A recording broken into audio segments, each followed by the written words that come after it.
call the main stage that entrepreneurs want to get to, because this is what makes them the millionaire, is when they've got what's called product market fit. Welcome to Unstoppable Podcast with Harry Sardinas, inspiring conversations with influential millionaires, investors, thought leaders, entrepreneurs who are making a massive difference with their innovative products and services, and sharing the challenges and wisdom of how they sold their first million. Can Wow, give you... that would be very helpful for me. I didn't know that even mentors and coaches existed, but then, I barely find out what marketing, the definition of marketing. I find coaching and mentorship way long in my career. Actually, when I find coaching and mentorship, it was when after I managed my property business that was going off the pilot, and then I have time and money. Then is when I start to go into events and wow, these people are business coach. Wow, they're meant. Wow, this is really so happy to do this because I cannot have to do it by myself. So I didn't even know that it was a mentorship or people like you. Can you mind if I knew that people like you existed? I just didn't know. It's that's the truth. We would have become an entrepreneur by accident, like most of every one of them. Now the challenge that I have with Simon, with the entrepreneurs, and it's very difficult to get them out of this mindset, and that's it. They collapse. The company doesn't go forward. Is out of the product mindset. So there is a false misconception that the entrepreneur, they put 80%, it's a rule of 80-20, they put 80% of the money and in developing this great product, like me with the restaurant. Well, I actually put 100% of the money, but anyway, let's say 80% of the money in creating that product, because the product is not good, nobody's gonna buy it. And now they have very little resources, 10% of the money, 5% of the money to show the product to the market to see if they want to buy. And they say, well, this is all companies, that's how much they spend in marketing, 20%, 50%. And I'm like, no, they spend that now, because now customers is not a problem for them, because they already have the process and system to acquire those clients, and that's why the marketing and whatever it costs and advertising, whatever it could be 20%, still I think it's low, but anyway, let's for illustration purposes. But when you're starting a business, it's called minimum viable product for a reason. M. What is this M? Everybody forget about this M. So you create something minimum, and in my opinion, Simon, you get 80% of these resources that you have, whether time, money, whatever, to show to clients to see if they want to buy, in what form they want to buy, and everything. But I don't know, Simon, in your experience, what you find with the founder. But to me, I don't know, maybe all come to me, but everybody coming with this mindset, and it's almost impossible to get out of this mindset, to the point that I say, Harry, we don't like your advice. We are gonna look for somebody else. I said, look, you can look for somebody to tell you what you want to hear.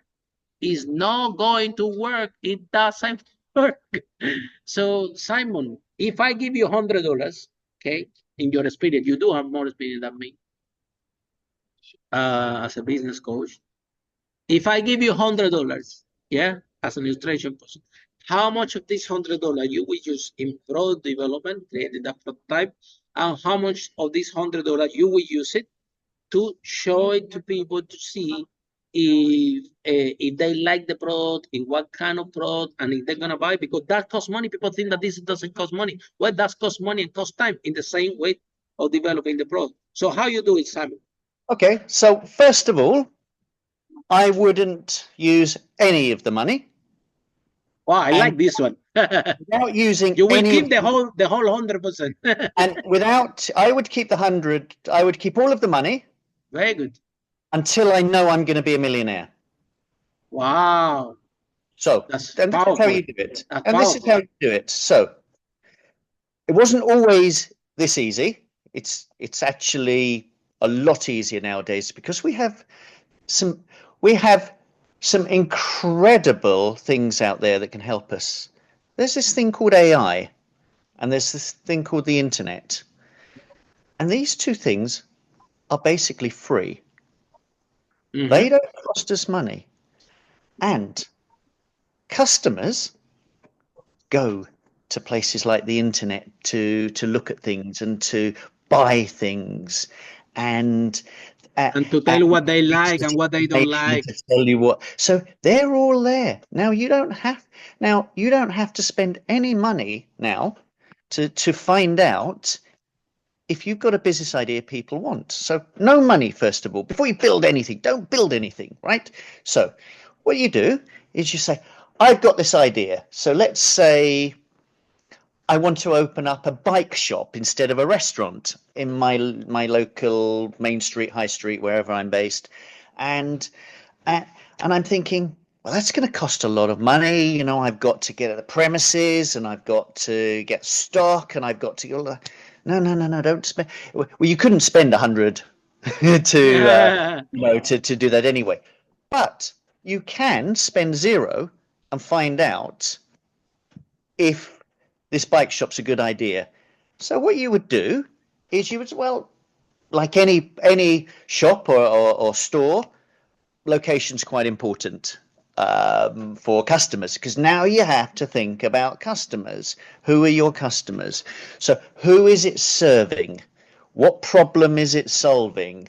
So there's how convenient it is. How many bikes in technical terms, feasible, viable, desirable. So there's these 3 circles that have to intersect, but it's all around customers and whether you can actually do it.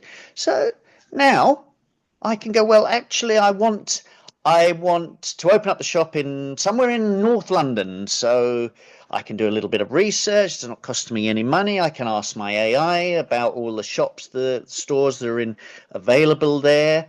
I can ask it to find me what customer profiles, what sort of customers go and buy bicycles or in shops, and it'll tell me there's consumers, there's people that cycle to work, there's eco-friendly, commuters I meant. There's what type of bikes they're more likely to buy. So I can do all of this, and then I can ask it to create me, because it can do that now. I mean, I did some Claude yesterday, one of the AIs. I asked it to create a website for me, not for a bike store, but it's my bike store. And then you say, and with it, I'd like a wait list. And when people click on there, if they're interested in a new bike store in my area, give us your information. We'll even update. You can have it online first, so you don't have to. You save the money for the rent. and then you can ask it to produce pictures. So you can do it online, what the bike store is going to have, what it's going to stock, and it's cost you nothing. I haven't spent your $100, £100 yet. I've spent nothing, right? Exactly. And I've gone onto the internet and I've collected, and if I can't get anybody interested in my local area for a bike store, why would I spend all my money if I can't do it? It's not for me. Maybe it's a good idea, but it's not. So I can do all. So I wouldn't spend anything. And then I would, and then I might say, well, let's do a version of this. So like in the minimum viable product, I might do this as a pop-up. I might find somebody very good. That's a very good idea of minimum viable product. Yeah. Because I've now shown that there's interest. So for my wait list, I brought them into my pop-up. Maybe you can have a stock of 1,000 bikes. Yep. You only have 10 or 15 in your pop-up store, but then you can have the rest in whatever, and then people order online and you deliver, so you don't pay space, you don't pay anything. It's a lot of. You've got people, so you're just testing, you're so you're spending very little.